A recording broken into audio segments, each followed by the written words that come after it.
Health and Wellness Series, which is a series that is sponsored by the DBSA of Snohomish County in conjunction with NAMI of Snohomish County. It gives us the opportunity to come together monthly and provide information on how to, well, not treat, well, yeah, ideas around treating, but services also available to those who struggle with mental illness. Tonight, we've got two guests with us, Eric Potter and Joseph Johnson. And these folks are rehabilitation counselors at the Division of Vocational Rehabilitation, which is a division of the Washington State Department of Social and Health Services. And I don't know much more than that about you, so I'll let you maybe introduce yourself a little bit more and then explain what you got for us tonight. And I'm going to pass this around as well. Well, this is completely unrehearsed. We've never worked together before. We're punking, and so it should be interesting. I'm Eric Potter. I'm a vocational rehabilitation counselor, and I've been working out of the Smoky Point office since I think 1996 or 7. And I carry a general caseload. Joseph is a rehabilitation technician. What his specialty is employment. And that's everything and anything, really. Yeah. That's, you know, interviewing. That's resume. That's how you dress. What do you say? All the appropriate protocol to be on the job. How do you follow up? How do you do an master application? All that. And handouts. Yeah, and I actually work out of the Everett office, DBR office. I go around the county. I work at the Smoky Point office, the Everett Work Source. I've been with DBR for about a year. Prior to that, I worked with Employment Security Department Work Source for another 1.5 years.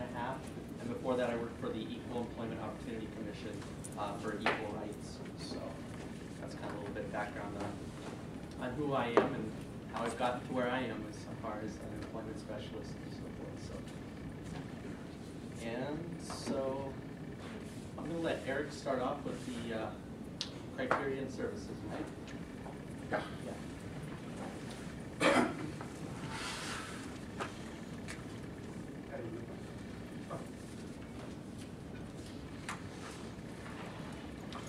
The eligibility criteria is simple. A person has to have a medical condition that interferes with or prevents them somehow from getting and keeping a job. And the medical condition, it can be anything at all. I work with individuals with chronic mental illnesses, learning disabilities, back injuries, knee injuries, hip injuries, heart attacks, kidney failure, MS, you name it. And any of those conditions can create a lot of problems for a person finding and keeping a job. A real simple example, if somebody has been a logger, we'll say, or a machinist for a lot of years, and suddenly they have a back injury, can't hardly bend, can't hardly stand. Back injury could very well prevent them from doing their job or doing anything else that they can find. So we definitely find that person eligible. As far as what we would do is the process starts with setting a goal, something that's going to work with your condition, with your strengths, with your interests, with the local labor market, with your values. And once we have the goal, then we make a plan on how we're going to get there. That could be schooling, setting up apprenticeship and on-the-job training. It may be that we'll want to knock on some doors and talk to some employers. It really depends on what your situation is and what your goals are. But briefly, that's who we are, what we do.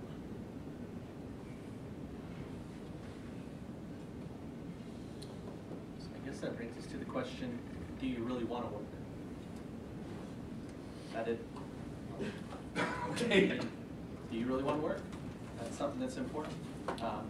Thinking about all the different things that go along with that. You know, I don't know if some of you are currently working or if you're looking to start getting into work, but there's a lot that goes along with it. It's not like you wake up and go, oh, going to work tomorrow. There's a lot of stuff that goes along with that, preparation, and that's where we can help you with those services as well. What oftentimes, what one finds is when you go to work is that your life has to change significantly. There's a lot of things that you take for granted, that you're used to doing, you're used to having. Suddenly they're not available because you gotta be at work. And a job will suddenly be the big thing in your life for a while, which is a big change for a lot of people. In some cases, people have benefits like Social Security or Section 8 or food stamps or something like that. The job is definitely going to affect those. Your counselor, if it's me or somebody else, can help you figure out what that change is, but you have to know that what the change is going to be and be ready to take it.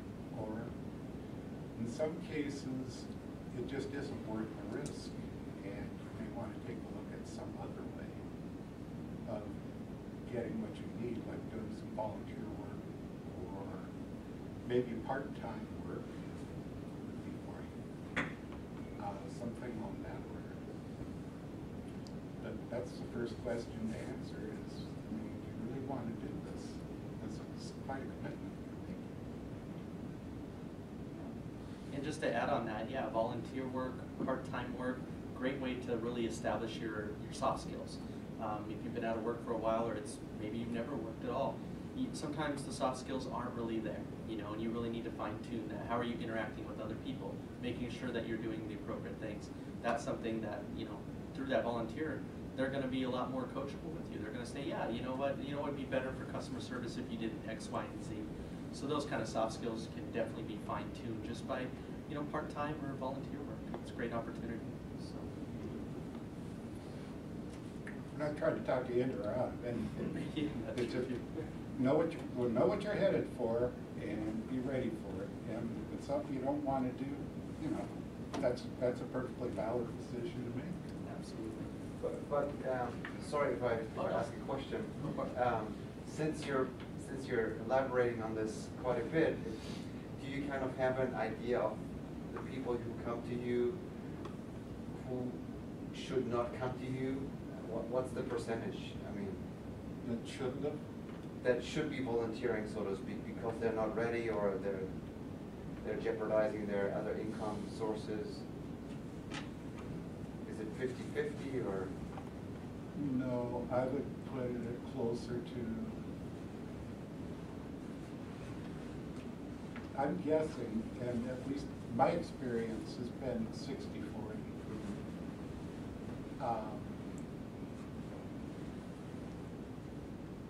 Which one's 60? The ones that should, 40, the ones that really shouldn't. Yeah, I'm guessing about 60-40, should versus shouldn't. And usually the folks that shouldn't, they become aware of that fairly quickly and have a conversation about it, but sometimes I did have one person actually get on the job, and then he discovered that what had happened was medicals, and he had to quit. Because he couldn't live without his medical. Just a question about eligibility. You mentioned that you have to have an illness. Does that have to be documented? Do you need a referral either from a physician or a? Just No. Yeah, Just walk in. Yeah, call, make an appointment to see somebody, and it's not uncommon for a person to not have any documentation or have never seen a doctor about their condition. What we do is we arrange for the evaluations that take place and documented.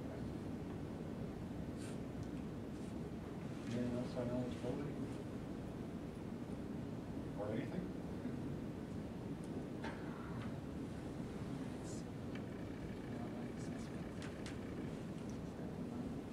You want to do that or do you want to do Take that on alternate technical skills. that? Oh, okay. Okay. Now, whether you're working with DBR or not, if you're thinking about going back to work, one thing, just based on my experience, that I would really think about doing is picking out a goal, one goal to focus on. The shotgun effect, where you apply for anything you're qualified for, that's one way of doing it. But what my experience has been is that it's real easy to end up going nowhere. You're chasing too many different things, too many different directions. My suggestion, find one goal that you can do and just focus on that. And there's a few places you can go to figure out what kind of work you want to do. The first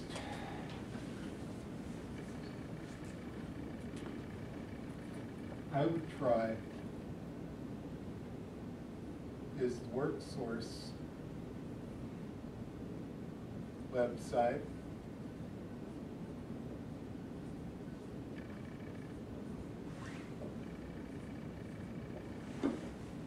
And if you're looking at the web page, on the left-hand side, there'll be a tab called Career Information. There, you'll find two things. One of them is career interest inventory, and the other is the skills matching inventory. The career interest inventory is a long list of activities. They're paired, and you have to pick one or the other. I think the first two are, do you want to write a novel or study the causes of earthquakes? I've gone through it so many times, I remember most of the questions. But when you get to the bottom and you click submit, you'll get a list of jobs that the WorkSource website is guessing is probably something you would be interested in doing. It's broken up usually in categories, and you can click on the different job titles and find things in there, find out what the job's like, what it pays, and what it takes to get into it. The other one, if you can get at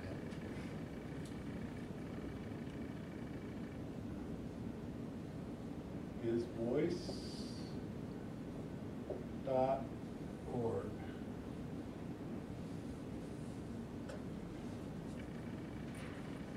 What voice.org is it's basically labor market information about the state of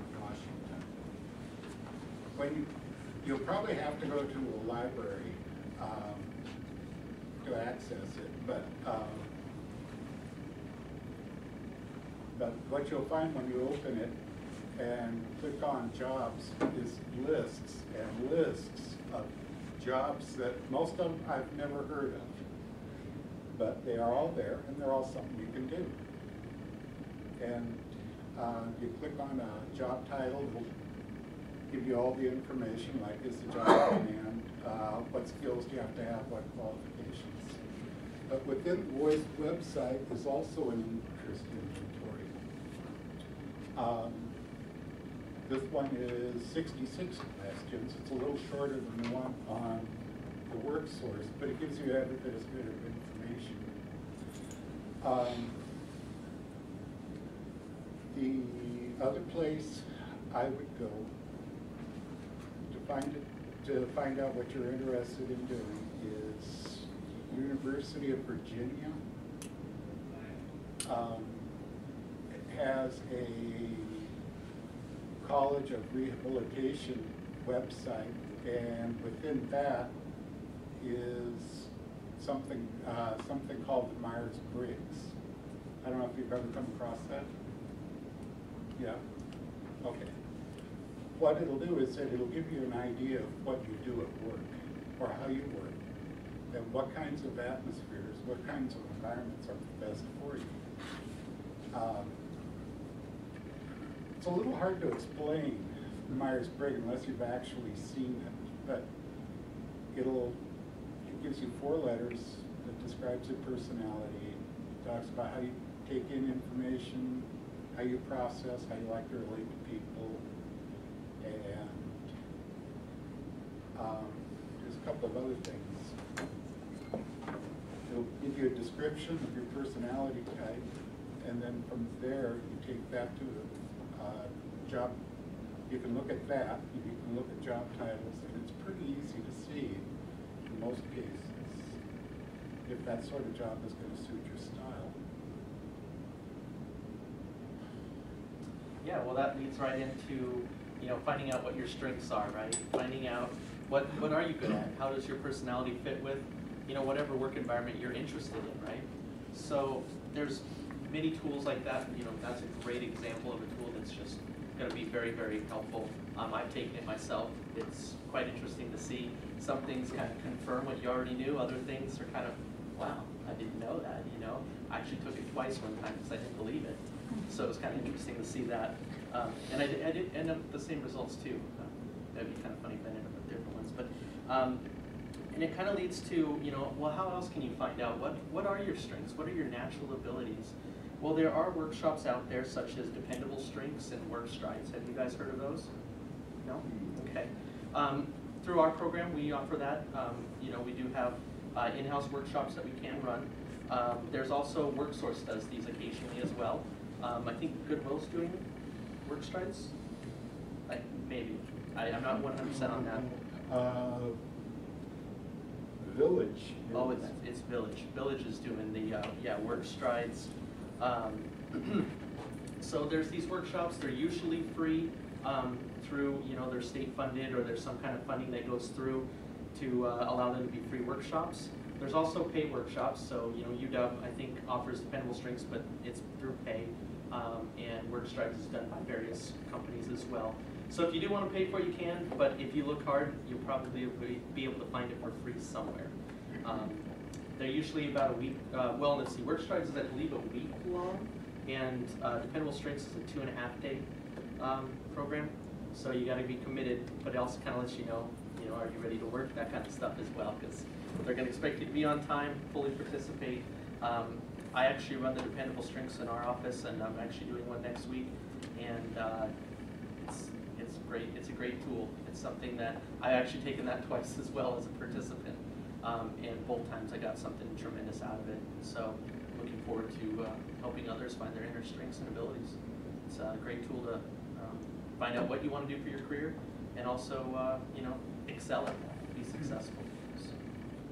So I'm wishing to seem like I'm pitching, but really, if you can get into Dependable Strengths, it is incredible the things you find out about yourself and the things you do so well. It's got a knack for finding it. So if you can take it, I would. I've been through it twice myself. You've done it? Yeah, Nice. twice. Are you saying that if somebody calls DVR that they can register for that class? So if they call your number? I don't know how that would work. How would that work? If they're in the, do they have to be eligible? Not as far as I know. Yeah. It's something we can negotiate. Okay. About that. Yeah, I'm pretty sure it's something we can negotiate. All right. Since he's putting it on, Yeah, Rick, all your yeah. questions to him. There you go. I think it's an option that we could definitely explore. Okay. So, How many people are in the class? you know, actually, it can range anywhere from 4 to, what is the max they say? I think like 40. I couldn't imagine honestly doing 40 because there's so many. You split up into a main component is what's called quads. So you split into groups of 4, and that's where you really get a lot of a lot of the strengths come out of those quads because you're talking just with a small group of people. You start to become familiar with them. They start to become familiar with you and your traits and skills. So I mean, if you had 40, I mean that's 10 groups. I couldn't imagine really being able to keep up on everybody and make sure everybody's maximizing the class.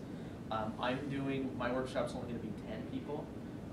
Therefore, we'll be probably doing 2 groups of 5 instead of 4. But we'll have extended time also for those groups. So really, I think the smaller the better. Just because it's all about, you know, maximizing and making sure you get all the information out of it because, you know, we do have a short amount of time. I mean, 2.5 days, it sounds like a lot, but it's really not when you're trying to find, you know, self-reflect and helping others do the same. So I think optimal, 10 to 15 would probably be the max that you want to do. Yeah. And shoot, I would even do a group of 4, just one small group. That'd be fine with me too. So. My chances I've taken to see about 10 people Yeah. there. It's pretty common. Is there any fee involved in that? Well, not through, there's certain programs that are not. So through DBR, the workshop is free. WorkSource occasionally does it too, and when they do it, it's free. And then of course, Village is doing the work strides. And what I was told is that they're doing it for free. That's what I was told as well. Yeah. I think on the pamphlet or flyer, it says something about a fee, but it's like waived or something. I'm not sure the details. I Okay. saw an actual price on there, but I heard it's waived through some kind of state agency. I don't know if it's DSHS or what. So I don't know the details, but you can find out, I'm sure, through them. Ask Give me them a later, call. I'll give you all the gossip. So then, in other words, you have to qualify for DBR. Not everybody can be supported by DBR. Well, that's where the question had come up, would we be able to provide those services to folks who are not in our, you know, not eligible or not, you know, currently working with DVR? And I think that's something we can negotiate and talk about and see if that's something that because I have to make sure I'm good to go on that. I mean, I would, but I'm I just have to wondering, make how sure. do you go about qualifying for DBR? How do you get in the DBR system? Gotcha. In your, do you live in Everett? Yes. Okay, in your folder in front is a business card. There's a telephone number, 339-4880, and you call there, call that number, and just tell the receptionist you want an intake. That's all you do. Okay. She'll give you an appointment to meet with one of the staff, and probably you'll get a form to fill out. And then just show up for your appointment. And then tell them what's on your mind. Pretty easy.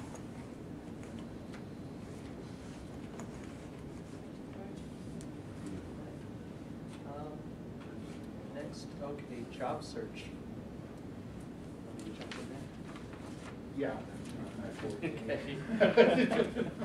So job search, I guess this is my category or so-called expertise. I don't know if I'm at that quite level yet, but I do a lot of it daily. So in the packet we gave you there's a list of job websites. Honestly, if there's another one on that list that people use, I'd love to hear it, but it's a really good list. It's not my list, I wish I could take credit for it. I've compiled it through other DVR offices and other work sources, excuse me, and have put that list together. There's also some resources on there as well, so it's kind of a good reference check, you can go on that. And we can get that to you electronically as well, that way you can just click on the link instead of having to type it all in, but want to make sure you had that. What I usually do for a job search, obviously, you know, once you've narrowed it down, you've picked a focus, you have a general idea of what you want to do, or maybe a specific idea of what you want to do, start using those job boards. that's where all the jobs are gonna be. Some of them may be duplicated though. You may go to snag a job and it'll have the same job listing as career builder. That's gonna happen, but all of a sudden there may be 1 or 2 jobs that were on one board that weren't on another, so it's worth your time, even if you have to double look, if you will. The main job search website I use is the Go-To WorkSource website. It's a state agency, WorkSource. Most employers will post there. Large companies, small companies will as well.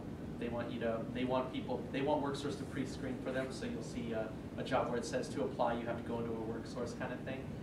Those are usually really good businesses looking for really good people, and they don't have the time to pre-screen, so they're asking WorkSource to do that for them. Great thing is federal contractors, counties, cities, all government agencies, or anybody contracted with the government has to post on WorkSource. So they don't have to post on any other job board, just that WorkSource they have to. So it's a good source there if you're looking for a county, city, state job, anything like that. Or, federal contractors, there's lots of them out there. Boeing, anybody who works contract with Boeing is probably federal as well. So, all those companies have to post on WorkSource. So it's a good starting place. And their search engine's pretty easy too. I mean, you can narrow it down to the county, the city, put in a couple keywords, which I guess would probably be the next subject, right? Keywords. If you're looking for, office. If you're looking for any kind of office job, put in the word office and just search with that. Don't get too technical. Some people will start saying, well, I want administrative assistant or something like that. Well, if you start narrowing it down too much, you're going to miss out on other jobs that just have different job titles, but they're the same type of work. If you come up with office, if you do a search for office, you could come up with data entry, you could come up with filing, you could be secretary. I mean, there's an endless list that somehow it comes up under office and as a keyword. So that's one thing that I definitely recommend there. And also you make sure you use I like to use the advanced search buttons as well. It's a little bit more complicated other than just typing in, office and go and see what happens. You also don't want to end up with jobs that are, maybe in Renton or in Fife or something, and you're like, well, that's not going to work for me. And you've got a list of 100 jobs. How do you narrow them down to 20 that are probably reasonable for you? Use those advanced search keys. They're usually drop-down menus. You can change them to, miles radius, 10, 15 miles from Everett, as far as you're going to go, that's fine.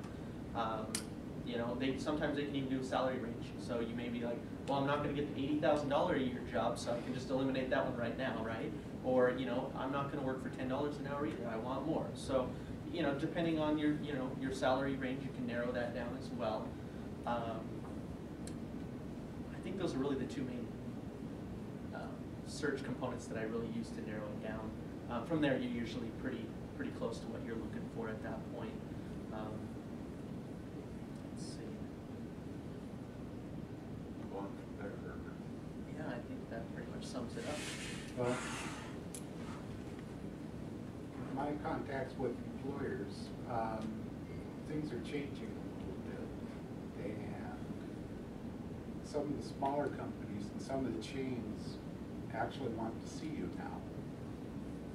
So after applying, what seems to be really doing it for a lot of the people I'm working with is, if it's a small company or like a trucking firm or something like that, drop by or call and just let them know that you applied and you wanted to check to make sure they got your application.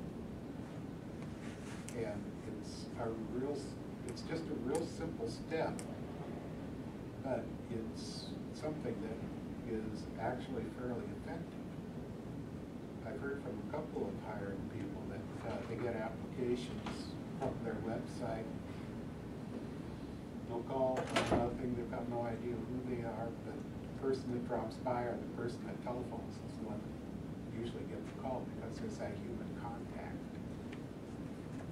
The other thing that's kind of making a comeback is the follow-up letters. Back in the 60s and 70s, it was just expected that after an interview or after contact, you would write a little note thanking the person. That seemed to die off in the 80s. By the 90s, I was pretty much toast. But it seems to be making a comeback now. A few of the, how shall I phrase this? People that remember doing this, I don't want to say old, people that remember doing this are starting to do it again. And it's actually, there's a lot of hiring managers that appreciate it. It's just short, simple, typed out note that says, hi, thanks for your time, such and such a date, appreciate it. Let me know if there's anything else you need, sign it off in the mail. Let it review. Yeah, it's worth something. Yeah, just to add on that, it definitely, you know, hiring, what is expected from an employer is starting to be, yeah, it comes in cycles and waves and it seems to repeat itself.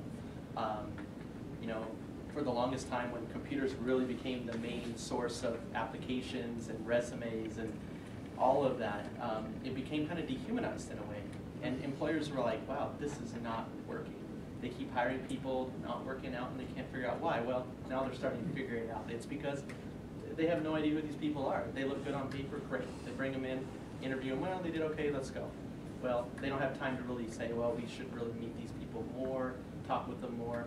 And that's where reaching out to them, they get to know you. They put, you know, all they see is your name and your on paper stats, right? They don't really know who you are. But if you call them, follow up, if you get a chance to go in person, like Eric said, that's great, because now all of a sudden they know, okay, I remember that person. They came in and that was really nice of them. And, or, you know what, let's look through that stack again. I don't know if we chose that person as a potential candidate.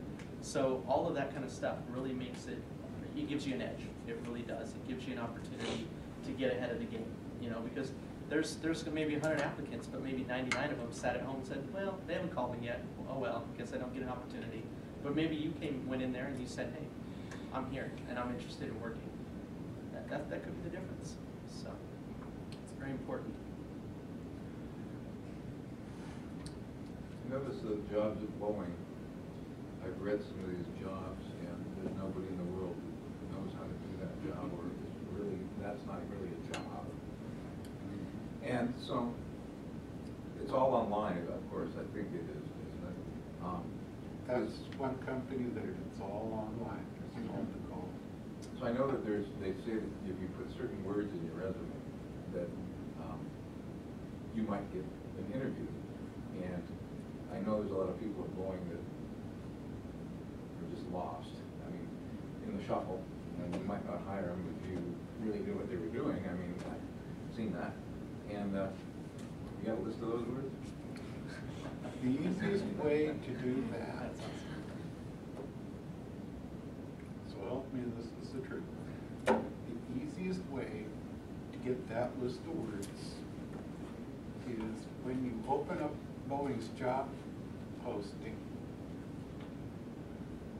about, you'll have the section, job title, and I think the job order number, and then where it's located, and then the salary, and then there's a real short description of it with a link. And I think the link is actually on the left-hand side.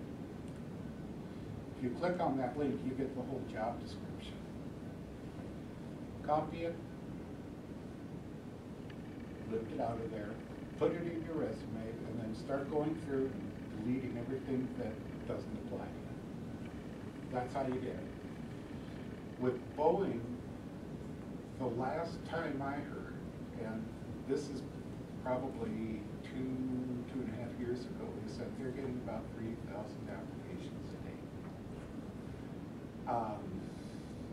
And nobody looks at them all. They're scanned by a computer. And the computer is comparing what you wrote to the job description. So if you can use use their exact wording to describe a skill of yours or a talent, then so much the better. Likely, it's likelier the computer's going to recognize it and give you the proper credit. But that's the best way. So you just paraphrase the job back to them and put you in the picture. You just quote their job description right back at them. And then you don't want to use that thing when you actually meet someone. Right. Because Right. You could never remember that. Yeah. But you want to have a nice resume that uses a few of their keywords. But for that thing going in there, and the only thing that's going to see it is a computer, the computer, it doesn't care. So that's the way you do it. That also works with Swift transportation, I know. If a person wants to go to work for Swift, copy, paste, then just start taking out everything that doesn't apply to you and send that in, and the results. You mean they're getting back their same description? Word for word. Word for word. Copy it. When you said that, I didn't really, that wasn't like, okay. Well, we have to write these things one at a time. Right. Right. And the reason you don't want to quote those job descriptions in an application that you're going to give to somebody is because they're not that well written. They're really not. You know, if you laid that in front of a personnel manager, they'd fall asleep. So going to a computer, like I said, the computer doesn't care. The computer's matching words. So you'll have to have a nice one to give to a person, something very readable. But for the one in your initial application, it does not matter. You know, So you just get a chance to go see it. yeah, that's how you get a chance to talk to someone. Yeah. Now, the other thing, you made a point, one point that I run into a lot is when you mentioned that the job descriptions are written in such a way that nobody will qualify for that job. What I'm running into in technical jobs with outfits like in my neck of the woods, it's C&D Zodiac Composites folks, Senior Aerospace, Absolute Manufacturing and AMT, New Glass Air, places like that, is they're writing up in a job description what they want. And when they float that thing out there, when they post it somewhere, put it on the website or whatever, they know darn good and well they're not going to get anything like that. Nothing at all.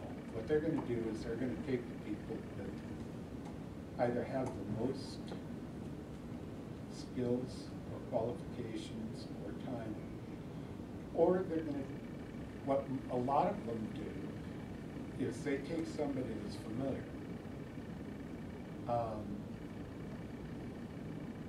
One of the things that Albertsons, I know they used to do it, I don't know if they still do or not, but they used to do is that they would tell all their employees that they're going to be hiring, and if you've got a friend that's looking for a job, drag them in. And that's who they'd hire, because it's a known quantity. You know, it's somebody that they know is going to be reliable, dependable. After all, they are a friend of the employee, and then they'll teach them the job. There's a lot of aerospace hiring right now. That's how it's being done.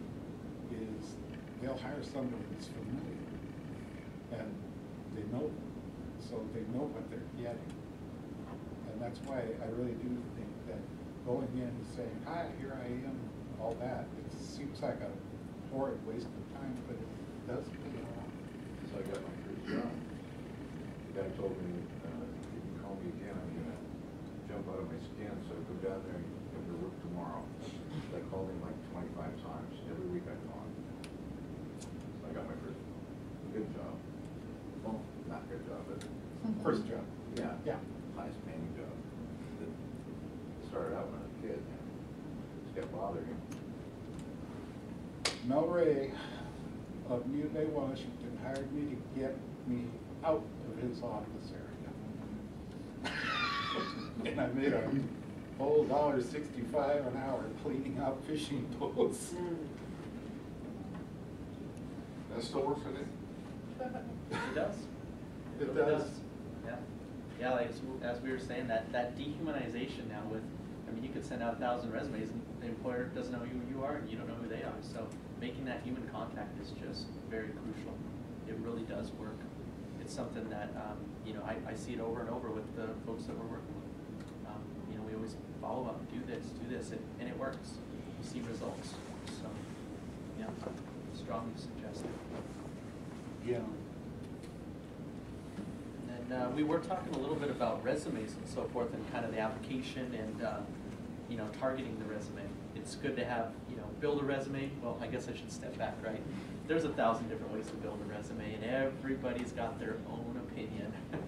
We could ask everybody around this room, what's a good resume? And everybody would be different, and that's okay. What I usually recommend is find something that you feel comfortable with. If you don't like the way the format looks on it because somebody said, oh, this is the way to do it, it works. Well, you know what, it may not necessarily work for you. Also, each industry seems to like different styles. You know, there's different titles for resumes, such as a skills-based, functional, you know, chronological. Really, it comes down to, you know, if it's a more technical position and you've got good work history, they probably do want a chronological. But you're still going to have some skill bullet points right up at the top, because the first thing you need to do is catch their attention. They're going to look at a resume for maybe 30 seconds, and then they're going to decide if they want to read more into detail of it.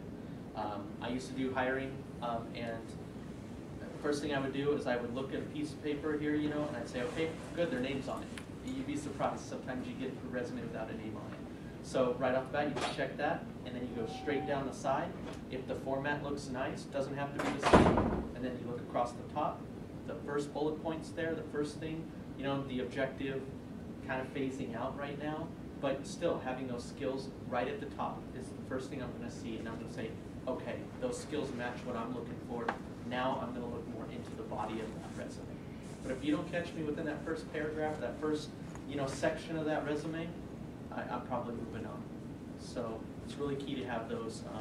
You can kind of, I guess in a way, kind of regurgitate again how we were talking about with picking out those key words. They're going to be looking for similar things like that. You know, if I'm looking for a technical skill, I'm soldering, right? I'm looking for a solderer. If you don't tell me right in that first part, in some kind of bullet point or some phrase that you have soldering skills, why would I waste my time reading the rest of it? So that's something that's really important to catch their attention really early, and then make sure, I'd say feel good with the format. I've seen tons of different kinds of resumes work for different things, and there's never going to be a true answer to a resume. There never will be. So. Can I tell one more tale? No, sorry. There's one thing that happens, at least in my office a lot, is that somebody will come in, they put down the work source, and they brought a resume back. I'll take a look at it, and in my mind, that is the worst piece of writing I have ever seen. So I will go in, and I will edit it so that it's good. They will then take that resume down to work source, where the work source worker will take a look at what I did, swear it's the worst piece of writing on the planet, and they will fix my work. And so I finally drew the conclusion that, you know, if you feel comfortable with your resume and you feel like you can get in and sell yourself with it, that's probably a good resume. I'm getting out of that business. And that's the key. It's just a piece of paper to get you in the door. After that, it's all about the interview. It's about, yeah, marketing those skills. But the key is to target that resume. A lot of people make one resume and then they just mass produce it, right? They just send it out to everybody and anybody. And, well, eventually it's going to work. Well, it does pay off to actually take the time to target your resume to each individual job. So I always recommend people have a base resume. It's their standard resume.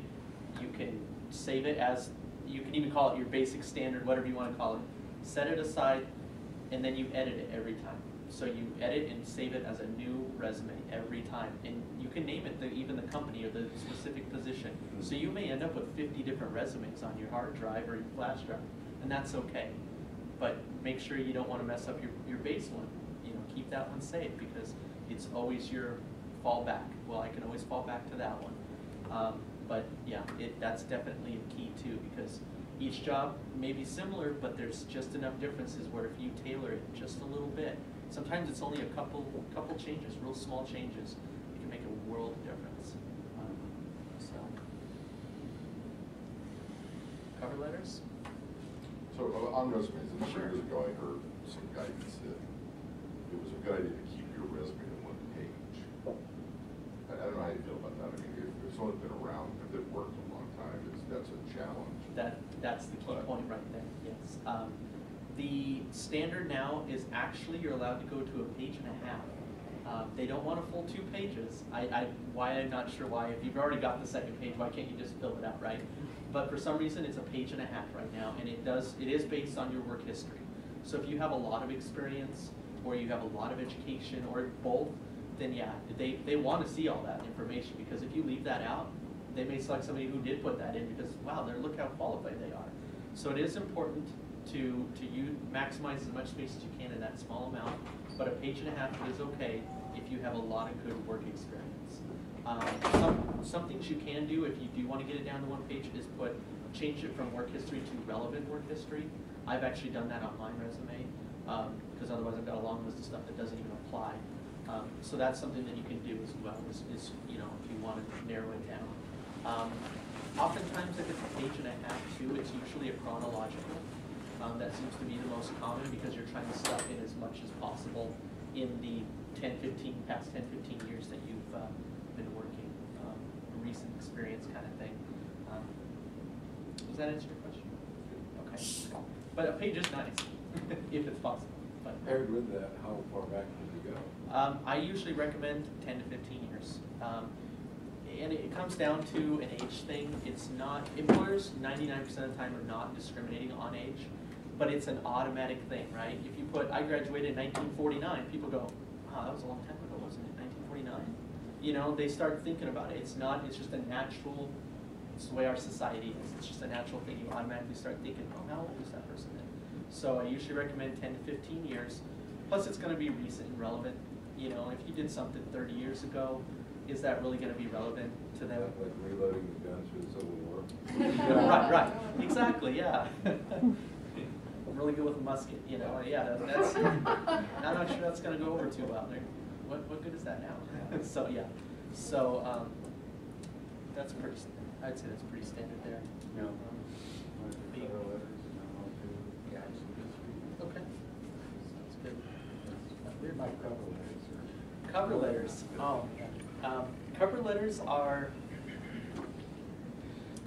what do I want to, I want to say something nice about cover letters, but it's hard. I personally, when I was doing HR many years ago, and when I was doing recruiting for companies at WorkSource, I was business liaison there, so I did a lot of screening for the HR managers, which was great because I got to hear all what they wanted and all the inside stuff. But cover letters are, gosh, I'm trying to find positive words. I'm sorry. Sometimes they're necessary. We'll start with that, right? I usually don't recommend submitting a cover letter unless they ask for a cover letter. Some people like to, well, I'll just put a cover letter with my application or my resume. Doesn't that sound like a great idea? You know, they get to know me a little bit better. Problem is, if a company didn't ask for one, they're unlikely to read it, so you may put in some extra time. It didn't matter. Second of all, unless you're really good at cover letters, like it's a great marketing tool for you. It could hurt. They could read that and go, I like the resume, but I'm not sure I like the cover letter, you know? So you gotta be careful with that. So I usually only recommend if they ask for a cover letter, at that point, yes, definitely submit it, because otherwise they probably won't take your application otherwise. The cover letter itself, the format is really basic. People have different headers, and I've seen all sorts of things there, and I really don't think there's a true, it's kind of like a resume as far as the header goes. You know, obviously you need your name on it, you know, contact information, and then some people address the company in different ways. So you could put, you know, company name, the date's usually a good thing, so in case they're like, what, I don't even know what job this is or what's going on, and then the title of the position. If you know the person's name too, you can address them, you know, dear Bob Smith, you know. If you don't know them, you can put, you know, dear hiring manager, or to whom it may concern. You know, there's all sorts of little, you know, phrases to start out with. And then the actual format itself should just be block. It shouldn't, there's no indentation, just straight format. You can make 2 to 3 paragraphs, real small, or you can have one large paragraph and then bullet points in the middle of it.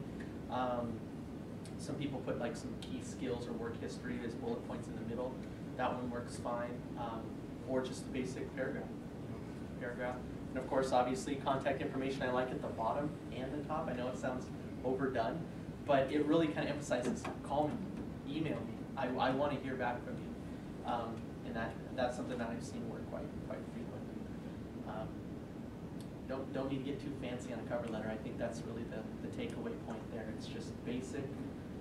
Tell a little bit about your work history. I kind of think of it, it's kind of like the 30 or 60-second commercials. Everybody heard that? It's kind of that. You know, you want to tell them as much information in a short amount of time. So, and of course, tailor it. Definitely tailor it to the position as well and the company. You know, maybe mention their name, mention the specific position maybe in your paragraph as well. You know, I'm specifically applying for this position. You can even say maybe where you found it. I found it on WorkSource. Yeah, we know that position, okay. Make it easy on the employer. I think that's another takeaway. The easier it is for them to get the information, the more likely they're going to move you on. So. Well, when an employer looks at your application, wants to get favored, or ones where a person is working, doing something similar to what they're hiring for. If you're applying for a job as a deburring tech, they would love to see that you're working as a deburring tech. If you're not working as a deburring tech, they prefer somebody who is working. If you're not working, that's something that you have to talk about. You have to explain to the employer. And that, a lot of that depends upon where your values are and what to you is important. I work with individuals who had a long recovery from illness and are trying to get back into the workplace. And there's a lot of competition for each job, so folks that are working are the first ones picked. What you do.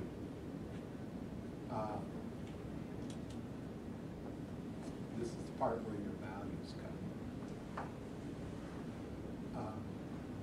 The last thing that an employer wants to hear is that you're recovering from an illness. They don't like hearing that. That scares them. That terrifies them. And some of the things that go through their minds they're ridiculous, but they're the employer's fears. They're afraid that you're going to run up their health insurance cost, or you're going to have an accident on the job and cost an L&I, or any number of things. But then on the other hand, you do have to tell them something. Where's the middle ground? That's what you have to find, is that middle ground. You have to be able to say enough to let the employer know that there's a legitimate reason you weren't working, but not so much that they have concerns. The other thing to think of is that you have privacy. Is it any other business that, you know, we're being we're sick or something? No, not really. And most employers don't want to hear it. They would really rather not. All they want is a nice, simple, clean, clear, short answer. Now, some of the things that I've heard people put in applications and say in interviews have been things like, I remember one guy said, "A doctor and I agreed that I have to take some time off, but I'm feeling good, and my doctor and I agree I'm ready to go back to work." Or, "I was out to take care of some personal business, and I'm now ready to get back into the swing of things." And then start talking about your skills or your abilities or some of your best features. Another one that I have heard was, I had, did he say family? If I remember right, he said, I had some family business to take care of. Which, okay. But the employer accepted it and didn't ask any further questions. There's one thing to figure on, and that is that when you go into a job interview or when you apply, if you're confident that you can do the job, if you're confident that this is a good match, if you're confident that you're exactly what they're looking for, they're going to notice that before they notice any gaps in the work history. And it's a really silly, simple thing, but my stars, it works. You go in there and you can do this, you can do that, you can do the other, and you're punctual, dependable, reliable. That's the kind of thing that they will remember. They won't remember the gap in your work history. So there's that to figure into it also. It's how you present, how you project yourself to the employer.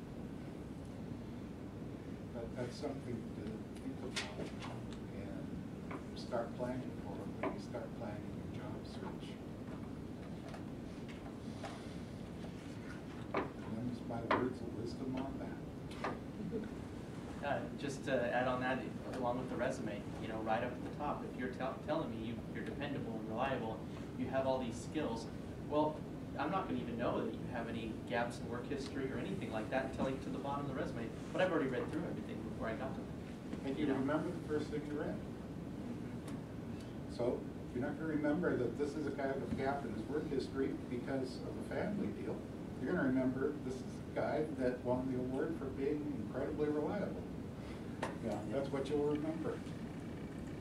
That was the other thing. So if you ever got any kudos on the job, any of those little dumb certificates they print out, save them. Yes, those are You'd be surprised Those- how those are effective great. they are.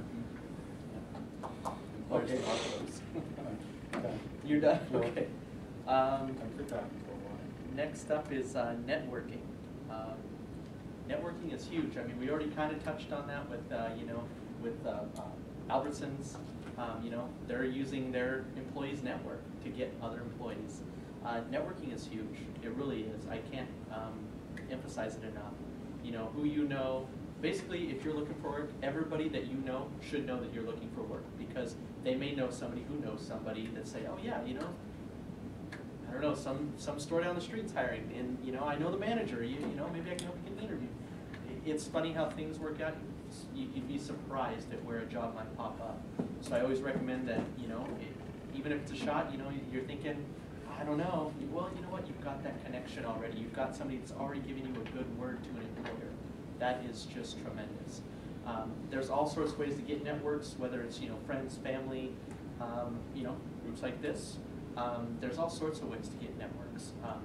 And it's all about just keep expanding. Some people are into LinkedIn. It's useful if you use it right, but it sometimes can be more trouble than it's worth. It just depends on how computer savvy you really are, that kind of thing. What else do we have? WorkSource is a great way too. WorkSource has got a lot of classes. You can take their free workshops. You go in there and you've got a class of 20, 30 people. They're all in the same boat. They're looking for work. You know, again, it starts that whole, well, now they know I'm looking for work. Now I know they're looking for work, and I can look out for them too. And then that may even start more chains. It's all just, it's like a web. It just keeps expanding out.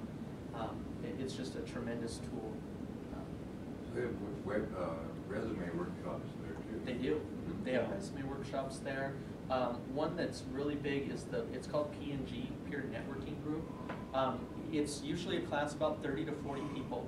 And each person gets to introduce themselves to the class, and as you start going on a regular basis, people start to realize, oh, okay, I remember, you know, John's looking for IT work, okay, you know, and then they'll be on the lookout too, or maybe they think about, you know what, I totally forgot, I know somebody kind of loosely, but they actually are in the IT field, maybe they can meet up and talk about how he got into the industry. I've seen all sorts of interesting things come out of that in P&G, and I used to actually run a workshop similar to that there. So it's just really tremendous to see. And then there's that support as well. It's not just networking, finding jobs, it's also support. You know that you've got other people kind of looking out for you, and you know you're looking out for them too. It's a really good feeling to have that. There's one other source of networking that a lot of people do not catch. Okay, so you apply to a company, you walk in, you say, hi, I'm Eric. Did you get my application? Okay, really cool. I can start at a moment's notice. By the way, do you know anyone else that's hiring? And you'd be surprised what people will tell you. The other thing is you'd be surprised what the lady or the man at the front desk you just talked to says to the boss. This guy asked me where else he should go look. And that can sometimes be a favorable thing. But it's a little thing, but it could possibly mean a lot. We haven't thought about that. Did we ever do it? Very good. I guess, yeah, we did that fast. How about temporary agencies?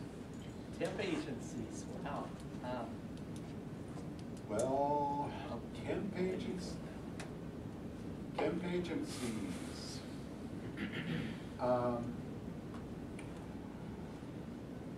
Where I have seen temp agencies used effectively with very good results is in the case of somebody has been out of work for a while, you know, 2 to 3 years, or if somebody is changing careers. Okay, like you get somebody who is young, when they were in high school, they were a dishwasher at the local restaurant to earn up some money. Maybe they decide they want to be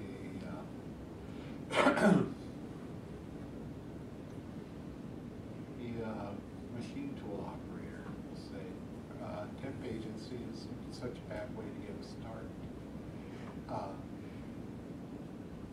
The temp agency is more likely to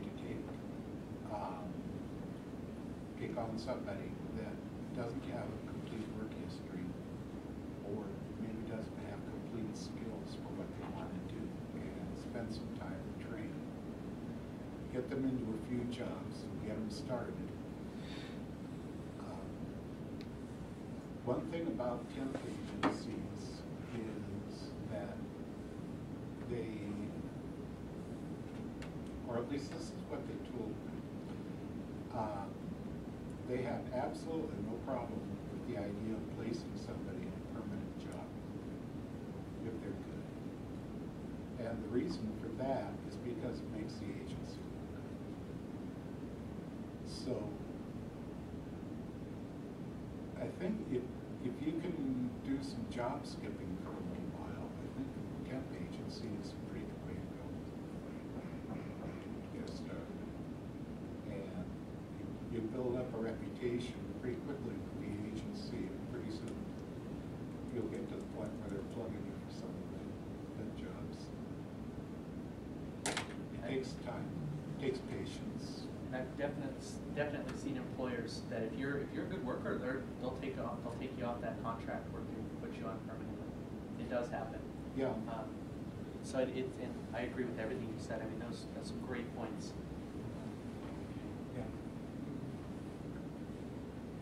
They didn't have that when I was young, but they did. That's probably how it worked out most of the time. Yeah, I would also, on a resume, if you are doing temp work, notate that it is temp work. That way the employer's not thinking, wow, he's had 6 jobs over the last year. What's going on? Does he keep getting fired? What's going on here? This doesn't make any sense. Notate it on there that it was contract work or temp agency, however you want to word it. And it makes it real simple for why did you leave that position? Contract ended. Clean, clear. They're not going to ask you 100 questions. No, really, why did you leave or what happened? It's already stated. Contract ended. Moving on. You know. So that's something I definitely would notate because it makes it simple. Again, that's what an employer needs. Simple. The more they think about it, the more they start coming up with convoluted things that make no sense, but somehow you got in their head. So it's something You'd be surprised you what would they be. think. You would be amazed. Yeah, that part about keeping things real simple and real clear. So you've been in HR and you've seen a lot of different resumes, I'm sure. Yes. Have you ever looked at a resume like just a kind of a crazy resume that like somebody said, man bikes dog or something like that, and then you start to read it because you go, well, this guy's half nuts. I've got to read the rest of it, right? It becomes entertainment at that point, unfortunately, rather than me actually interested in anything they have to say. But yeah, I do remember a specific one that had a picture of a lion eating no, it wasn't eating, it was attacking a zebra, and it had some just strange quote on it about how he was, I don't know, like the best salesman ever or something strange. Yeah, it was. Never thought of that. It was pretty wild. It was definitely unique. And I can top that. Can you? Yes, I can. I would like to hear it. At one point in my career, I ran a commercial cleaning company. And I put an ad in the paper. This was mid-'80s. I put an ad in the paper that I needed a couple of guys to come to work, part-time. I got a resume written on a piece of cardboard, torn out of a carton of Marlboros, and it was written in blue crayon. Alrighty, you got me. How long do you work for? I never did. I called the guy, I just wanted to see who on earth would do that. So I called the guy in for an interview, and he came, does anyone remember a band called Twisted Sister? Mm-hmm. Okay. He had this t-shirt, Twisted Sister, it had a hole in it. He had a jean jacket and filthy jeans with his knees sticking out. And in the interview, he sat like this. And this guy stared at me. And honestly, I did not know what to do. So I said, well, what brings you here today? So I want a job, stupid. Okay. This interview is over. Well, I'll call you, don't call me, and take a bath next time, will you? So, they're out there. So again, we remember them, but Yeah. for all the wrong reasons. But for all the wrong reasons. Yeah. There was one other thing when we were talking about networking that just kind of popped out at me. Along with networking, it's all about you can collect references as well. One of the biggest problems I see with helping people get into the work field is their references. Companies want usually 3 professional references. Sometimes they want 5, and occasionally, if you're lucky on those 5, they might allow 2 of those to be personal references. No family, but maybe a friend that you helped do yard work with or something. But it's very crucial to have at least 3 good professional references. And not ones where you're thinking, well, I think they would give me a good reference, because that company's gonna call them. That company will call them. And when they do, and they give them kind of a mediocre answer, that could be the difference between you getting that job or not. So, yes. The problem I had with my husband is the reference that they would want the mill closed. Right. So, do you still know any of the people there? Oh, you mean, You can still use them if you worked with them. Oh, okay. Even if the mill closed, if you still got their contact information. That's another thing to make sure they're okay with it too. You don't want them calling somebody and they're like, who are you talking about? I don't even know that person. Oh, well, you probably lost a job there too. So, so references are very important. Sometimes they have real simple, quick and easy questions that they want to ask. Sometimes they ask a little bit more. I actually answered one for a fellow colleague. I think I was on the phone for about 45 minutes once, and I was shocked. But they had good questions. So it's one of those things, make sure that they're ready to receive the phone calls, and that's another thing too, make sure they are ready to receive phone calls. I mean, they may look and say, who's this number? I'm not gonna answer it. Well, it could have been the employer, and sometimes they might call twice. Sometimes they call once, they're like, nah, we'll just call the next person. And if their reference is answered, then they move on. So that's another key important piece to that too. So how many was that, 3? Yeah, I recommend have at least 3 professional references, and then if you can have 5, that's optimal, because I've never seen a company ask for more than 5, but I have seen 5 ask. It's usually for more technical positions. Hospitals, confidence will ask probably for 5, but I think they also have the rule where you can have 2 with personal. So if you have to fudge those 2 with personal, that's fine. But definitely have at least 3 handy at all times for professional. So it goes along with networking. All works together. So. Has it evolved pretty much DDR? Because in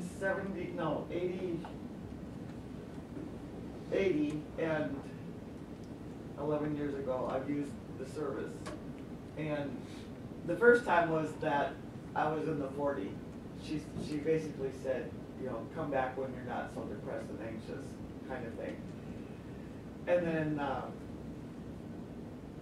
2001, when I went through it, I was supposed to go through Compass Health instead of the agency itself. They contracted it out to Compass Health to have a mental health help me find a job in my area, kind of thing. I don't know, is that still going on, or has it evolved even more? Job coach. You mean for job placement? Yeah. Because I worked at an attorney's office part-time for 6 months to get into the work field that she had found for me, a temp thing. And then in that time, we would do the resume and stuff like that. And then Nancy Clark. I think that sounds very familiar. Yeah. Yeah. Short black hair. The name is all I can remember, because it's like 11 years ago. Yeah. And the reason I know it's 11 years ago is because on October 30th, I had my 11th anniversary in the same job, that part-time. So it was a fluke. The whole thing was a fluke, but it was, I was just wondering if it's still where you had to have like someone separate, or, because I remember doing the testing and everything to, for dexterity. So they changed? No.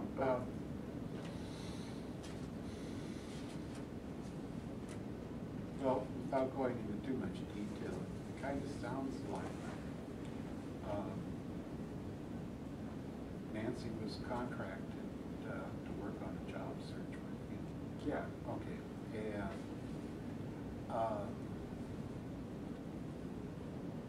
whether a person opts to do that or not is sort of a decision that you have to make. It doesn't have to be that way. Oh, okay. I helped a few people on my case on find work, and then also contract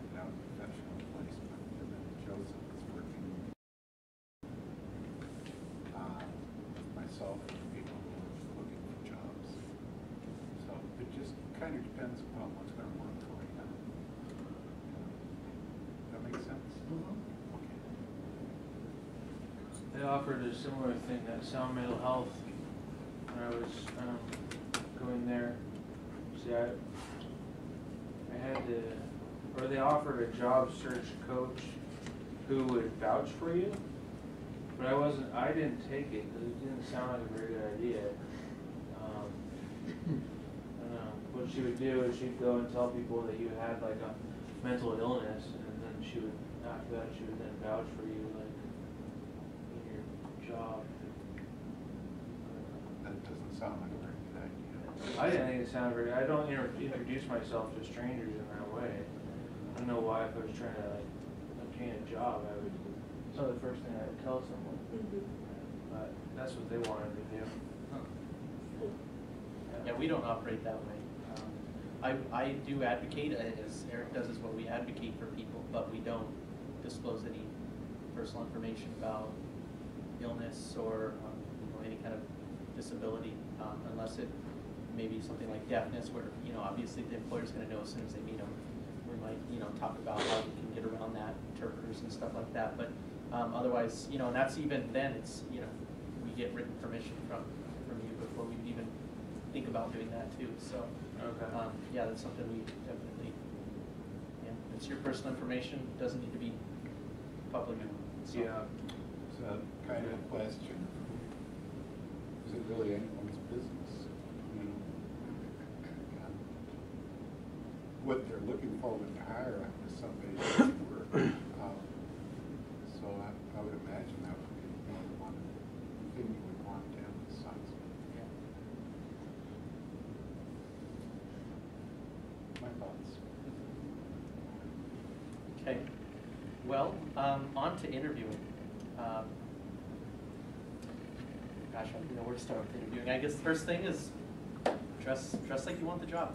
The old saying, dress for success, it's true. I've seen people show up in, his example, t-shirt, jeans, holes, who knows if they've showered in the last week kind of stuff. It's not going to go over well. It's really key to, you want to play the part that they want you to be, right? So if you go into an office setting, you want to dress the part.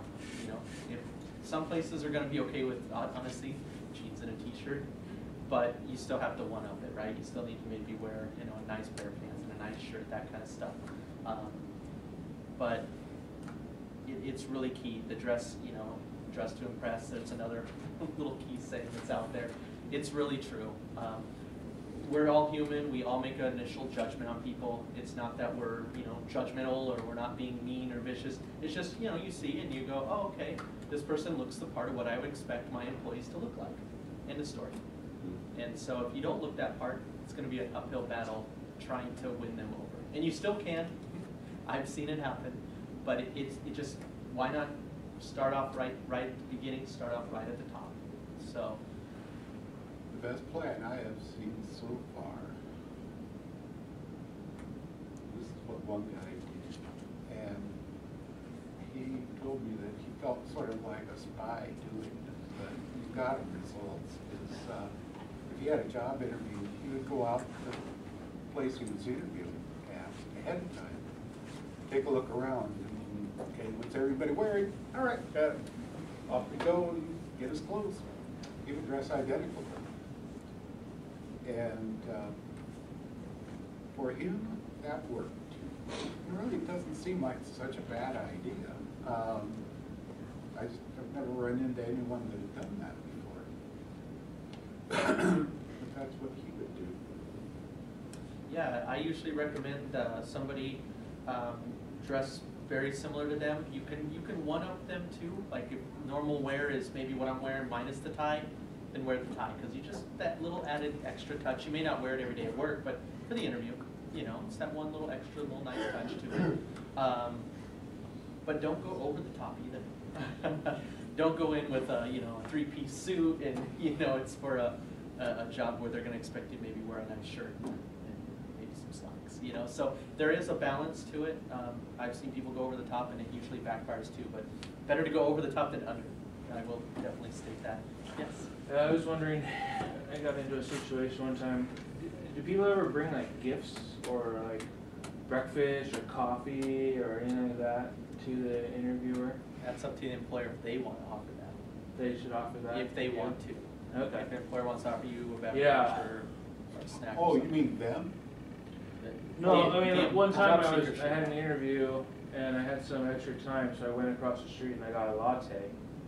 And then as I was walking in there, I was holding this disposable cup and I was like, and he commented, he's like, oh, you got your coffee, and I was like, immediately I was like, yeah, I would have gotten you one, but I didn't know what you liked, or something like that. So I don't know, is it ever like expected that you would bring something for the person, or? It's Okay. like bribery.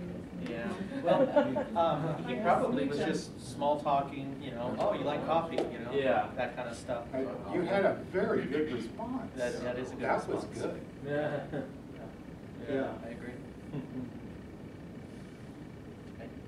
So, well, we got the, you know, you're at the interview. Now what do you do, right? We did talk about gaps in work history, which is, you know, always the top question, one of the top questions.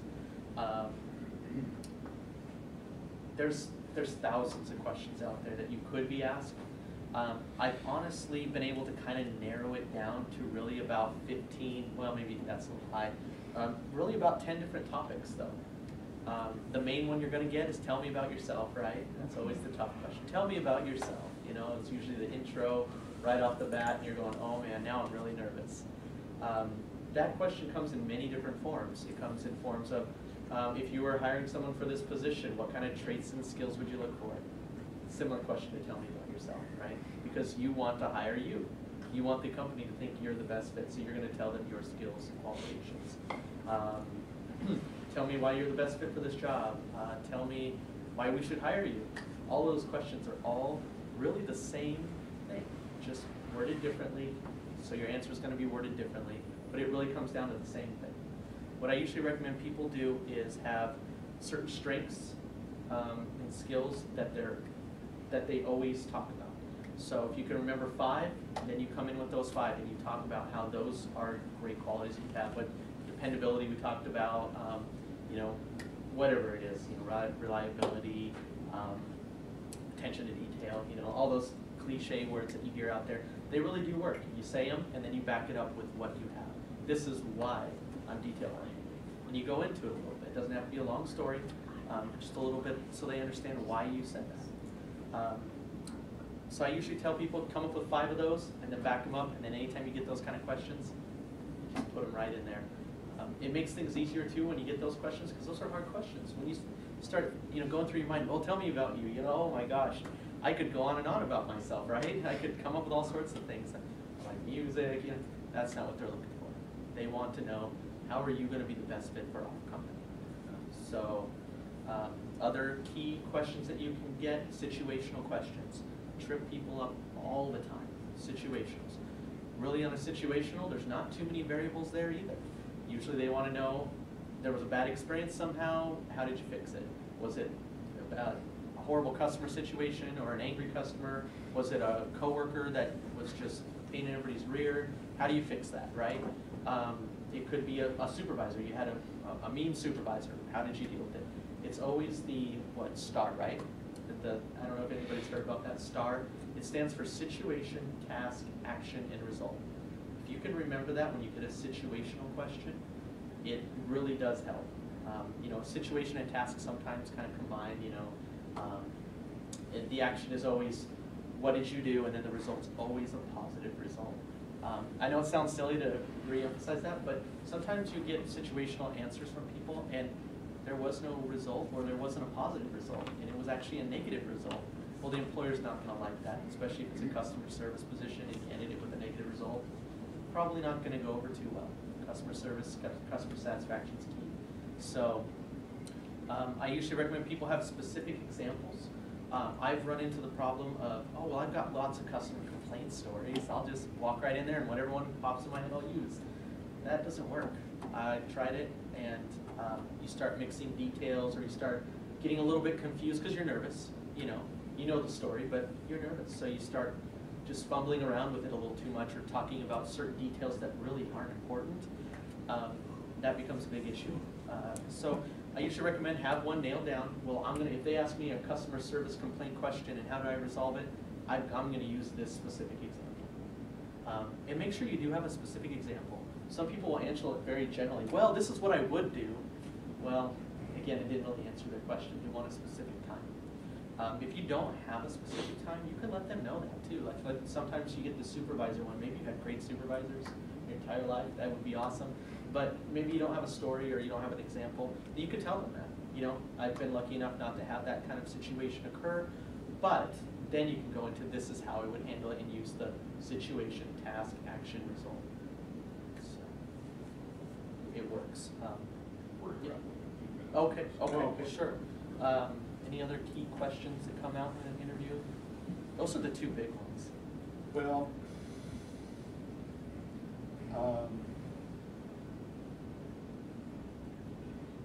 For me, it was volunteering. When my first job, I hadn't worked in 10 years. So I listed all the things I did volunteering in a building, you know, in a church, basically. And I got the job before I even got home. Like my husband said, George called, and I go, who's George? And because I wasn't thinking he would call that quick. I got it, but he said that because I had so many different office type skills that I did for no pay, his thought was, what would she do for pay? Because I would do it without pay, and that's why I got the job. After 10 years, you don't think your first interview you're going to get the job, so that's why I didn't know George. You know, but never underestimate the power of doing volunteer work. Yes, It can lead to some really cool stuff. I think the only thing I can think of to add to what you said about interviewing is, I remember one guy going over to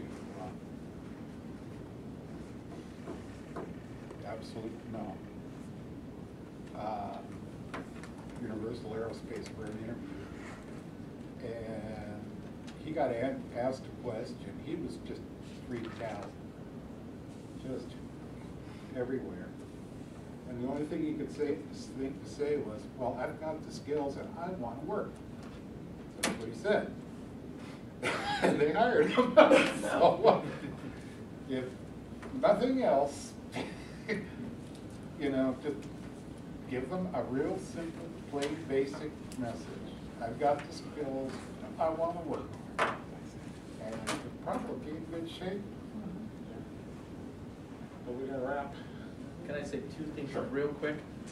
One thing is, you know, when you're interviewing, it's really important to, you know, obviously give them good answers.